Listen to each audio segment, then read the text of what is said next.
Jemaat yang dikasihi dan yang diberkati oleh Tuhan, Shalom, damai di hati, bersyukur, bersukacita ketika di hari ini lagi, di hari Jumat, tanggal 25 Maret tahun 2022, kita lagi berjumpa bersama dalam ibadah renungan harian keluarga.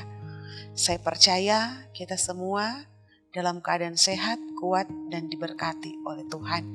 Dan karena itu jemaat yang dikasih oleh Tuhan, sebelum kita melaksanakan semua tugas, aktivitas, pekerjaan kita akan beribadah kepada Tuhan. Dan sebelum kita membaca, merenungkan firman Tuhan di saat ini, marilah kita meminta akan kekuatan daripada Roh Kudus. Kita berdoa. Mari berdoa. Ya Tuhan Allah, di saat ini kami jemaat-Mu, kami hendak beribadah bersama dalam ibadah renungan harian keluarga. Di saat ini ya Tuhan, kami akan belajar firman Tuhan. Kami yakin dan kami percaya firman ini adalah kekuatan, pelita di tengah-tengah perjalanan kehidupan kami. Kami sangat membutuhkan firman untuk kami menapaki hari-hari hidup yang Tuhan beri bagi kami, agar supaya kami dapat melakukan semua apa yang Tuhan kehendaki perintahkan di tengah-tengah perjalanan kehidupan kami melalui firman di saat ini. Ya Tuhan, kami bermohon kepada Engkau, curahkanlah Roh Kudus-Mu bagi kami semua. Dan ya Tuhan Allah, kami bermohon ampun dari setiap kesalahan, dosa, pelanggaran yang kami lakukan di tengah-tengah kehidupan kami. Hati dan pikiran kami telah siap mendengarkannya hanya di dalam nama Tuhan Yesus Kristus, Juru Selamat kehidupan kami, firman hidup, kami bawa doa ini kepadamu. Amin.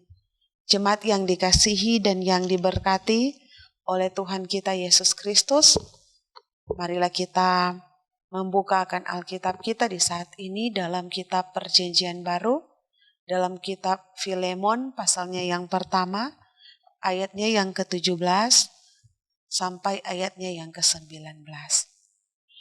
Firman Tuhan berbunyi demikian. Kalau engkau menganggap aku temanmu seiman, terimalah dia seperti aku sendiri. Dan kalau dia sudah merugikan engkau ataupun berhutang padamu, tanggungkanlah semuanya itu kepadaku. Aku Paulus menjaminnya dengan tulisan tanganku sendiri. Aku akan membayarnya agar jangan kukatakan, tangguhkanlah semuanya itu kepadamu, karena engkau berhutang padaku, yaitu dirimu sendiri. Demikianlah pembacaan firman Tuhan kita di saat ini. Tuhan memberkati akan firman-Nya yang kudus. Jemaat yang dikasihi dan yang diberkati oleh Tuhan kita Yesus Kristus, Shalom, damai di hati. Tema renungan kita di saat ini adalah kasih nyata dalam perbuatan. Jemaat yang dikasihi oleh Tuhan kita Yesus Kristus, kasih yang nyata dalam perbuatan adalah hal yang sangat luar biasa bagi kita. Kasih menyempurnakan kehidupan kita. Kasih menyelamatkan kita dari setiap dosa dan kesalahan. Namun, kasih yang nyata bukan hanya sekedar ungkapan dalam kata-kata, melainkan kasih yang disertai dengan perbuatan, kasih yang disertai dengan tindakan yang nyata. Jemaat yang diberkati oleh Tuhan, dan kasih yang nyata dalam perbuatan ini telah dipraktekkan oleh Rasul Paulus. Kesungguhan kasihnya kepada Onesimus tidak tanggung-tanggung. Dalam bacaan kita di saat ini, dalam ayatnya yang ke-17 sampai ayatnya yang ke-19. Di sana mengajarkan bahwa Rasul Paulus dia telah menjamin dirinya sendiri untuk memastikan mengenai kehidupan Onesimus, anak pelayanannya.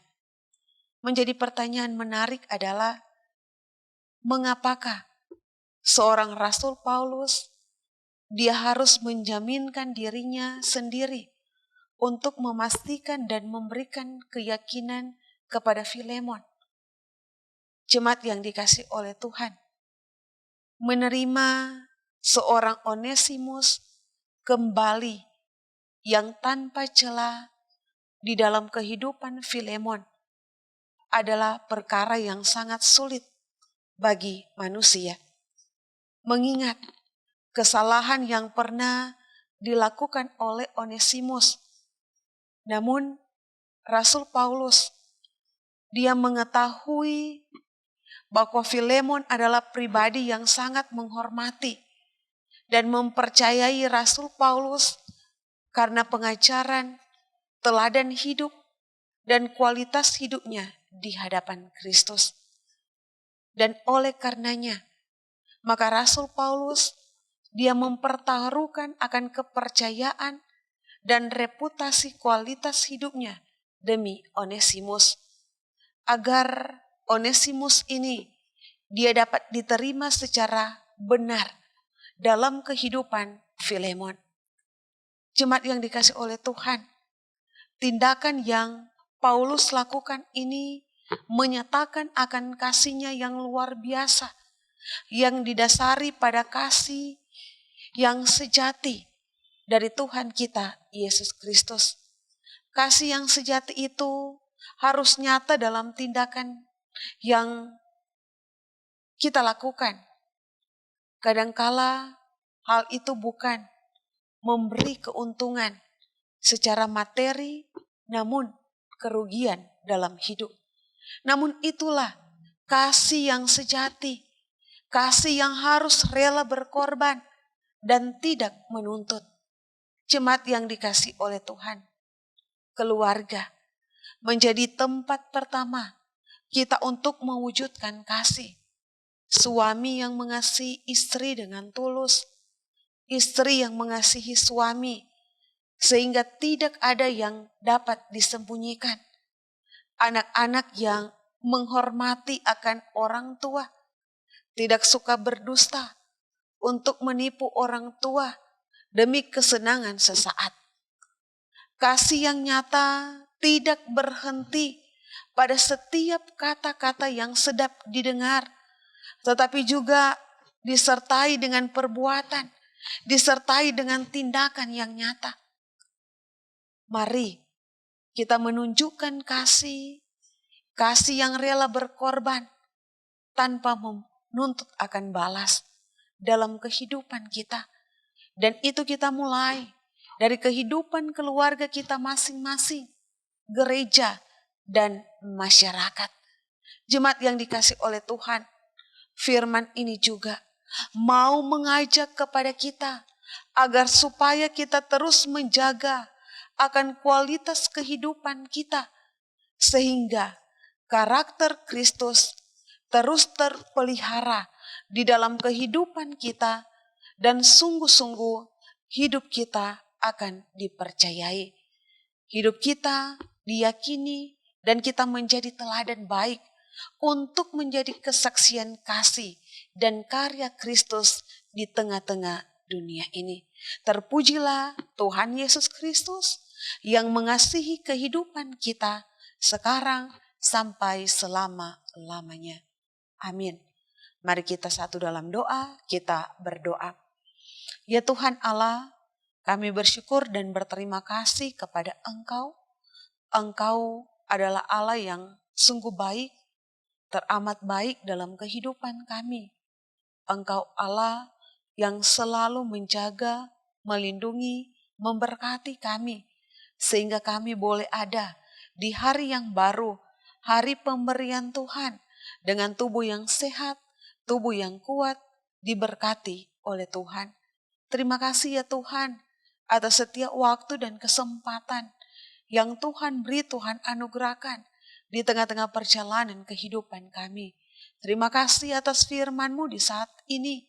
Kiranya firman ini boleh kami lakukan, boleh kami praktekkan itu di tengah-tengah perjalanan kehidupan kami. Kasih yang nyata, kasih yang benar-benar mau memberikan yang terbaik bagi kehidupan sesama. Kasih Kristus yang telah menyelamatkan kehidupan kami manusia, sehingga kami dapat memperoleh keselamatan, memperoleh kehidupan yang kekal. Dan kasih inilah yang harus kami lakukan, yang harus kami praktekkan di tengah-tengah perjalanan kehidupan kami. Baik itu di tengah-tengah kehidupan keluarga kami. Seorang suami mengasihi akan istrinya, begitu juga istri mengasihi akan kehidupan suami. Begitu pula dengan kehidupan anak-anak, mengasihi kehidupan orang tua pula mengasihi kehidupan anak-anak. Pun di tengah-tengah tugas kerja pelayanan, kiranya ya Tuhan Allah, kasih selalu nampak dalam kehidupan kami sebagai hamba-hamba-Mu. Kami memberikan kasih bagi kehidupan jemaat. Ya Bapa yang bertakhta dalam kerajaan sorga, Engkau yang akan terus memberkati kehidupan pelayan khusus yang ada di Jemaat Gemi Maranatha Paslaten. Tuhan selalu memberkati kehidupan para penatua, diaken, dari kolom 1 sampai dengan kolom 27, komisi BIPRA, komisi kerja, perangkat pelayan yang lain, pendeta, vikaris, pegawai, kostor. Kiranya ya Tuhan Allah, Engkau selalu menyertai kehidupan kami semua dalam setiap tugas tanggung jawab iman yang Tuhan beri, Tuhan percayakan bagi kehidupan kami masing-masing. Ya Bapa, Engkau pula akan terus memberkati kehidupan jemaat-Mu dari kolom 1 sampai dengan kolom 27, dari anak-anak sampai kepada orang tua kami yang telah lanjut usia, oma opa kami. Tuhan yang akan memberikan kekuatan, kemampuan, kesehatan, umur panjang, bahkan dalam setiap tugas, pekerjaan, usaha, mata pencaharian jemaat-Mu diberkati oleh Tuhan. Melalui itu semua, berkat-berkat daripada Tuhan akan terus ada menjadi bagian kehidupan mereka. Bagi kehidupan anak-anak kami yang belum bersekolah, yang sudah duduk di bangku pendidikan, yang sementara bekerja maupun yang sementara mencari pekerjaan, diberkati oleh Tuhan. Kesuksesan, keberhasilan selalu menjadi bagian hidup anak-anak kami dalam setiap harapan dan kerinduan mereka. Mereka selalu datang kepada Tuhan, meminta yang terbaik dalam kehidupan mereka. Masa muda yang indah, masa muda yang cerah, Tuhan anugerahkan dalam kehidupan. Ya Bapa yang bertakhta dalam kerajaan surga, bagi kehidupan oma opa kami yang lanjut usia, Tuhan berikan kepada mereka sukacita iman, berikan kepada mereka kegembiraan, kekuatan, kesehatan, agar supaya ya Tuhan Allah, mereka menjalani kehidupan masa tua dengan sukacita iman. Mereka yakin dan mereka percaya Tuhan ada terus dalam kehidupan mereka. Ya Tuhan, tim multimedia pemuda yang terus memberi diri dalam pelayanan, diberkati oleh Tuhan setiap harapan dan kerinduan mereka. Ya Tuhan Allah, kehidupan kami semua, jemaat-Mu di sepanjang hari ini, dalam setiap tugas kerja, pekerjaan kami, usaha kami serahkan itu kepada Tuhan. Terpujilah akan nama Tuhan Allah, kami bawa doa ini kepadamu. Amin. Jemaat yang dikasihi oleh Tuhan, demikianlah ibadah renungan harian kita di hari ini. Semoga firman ini menjadi kekuatan bagi kita di tengah-tengah kita melakukan semua tugas aktivitas kita di sepanjang hari ini maupun di sepanjang hidup yang Tuhan berikan. Dan bagi kita jemaat Tuhan, terus tonton renungan harian keluarga di channel YouTube Gemi Maranatha Paslaten, dan jangan lupa di like, subscribe, sehingga firman ini menjadi kekuatan bagi kita semua. Tuhan Yesus memberkati kita. Shalom, damai di hati.